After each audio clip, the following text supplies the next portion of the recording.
મહારાજા કૃષ્ણકુમારસિંહજી દ્વારા શિક્ષણનો વ્યાપ વધારવા માટે ભાવનગર શહેરમાં યુનિવર્સિટી માટે વિશાળ જગ્યા ફાળવવામાં આવી હતી।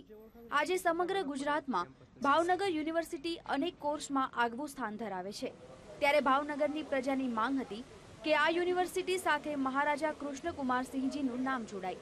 ત્યારે ગણતંત્ર દિવસની ઉજવણી પ્રસંગે મુખ્યમંત્રી નરેન્દ્ર મોદીએ ભાવનગર યુનિવર્સિટીને મહારાજા કૃષ્ણકુમારસિંહજીનું નામ આપવાની જાહેરાત કરી હતી તથા તેના ફળ સ્વરૂપે આજે ભાવનગર યુનિવર્સિટીને વિધિવત અને સત્તાવાર રીતે મહારાજા કૃષ્ણકુમારસિંહજીનું નામ આપવામાં આવ્યું છે।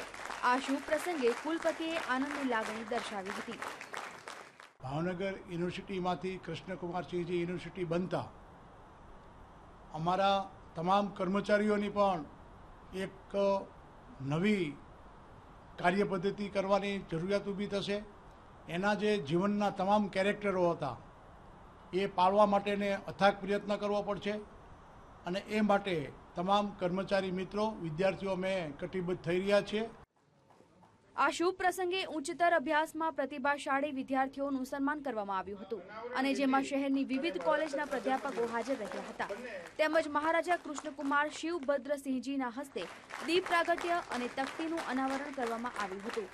આ પ્રસંગે શિવભદ્રસિંહજીએ પોતાના પિતાના નામ સાથે ભાવનગર વિશ્વવિદ્યાલયને જોડાતા આનંદની લાગણી વ્યક્ત કરી હતી।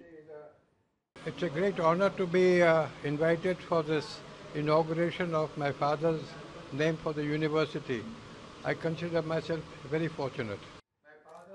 ભાવનગર શહેર અને જિલ્લો મહારાજા કૃષ્ણકુમારસિંહજીનું જન્મ શતાબ્દી વર્ષ ઉજવી રહ્યું છે, જેથી ભાવનગરની પ્રજાની માંગણીને લક્ષ્યમાં રાખી મહારાજાનું નામ ભાવનગર યુનિવર્સિટી સાથે જોડતા પ્રજામાં આનંદની લાગણી છવાઈ છે। નીતિન સોની, વીટીવી, ભાવનગર।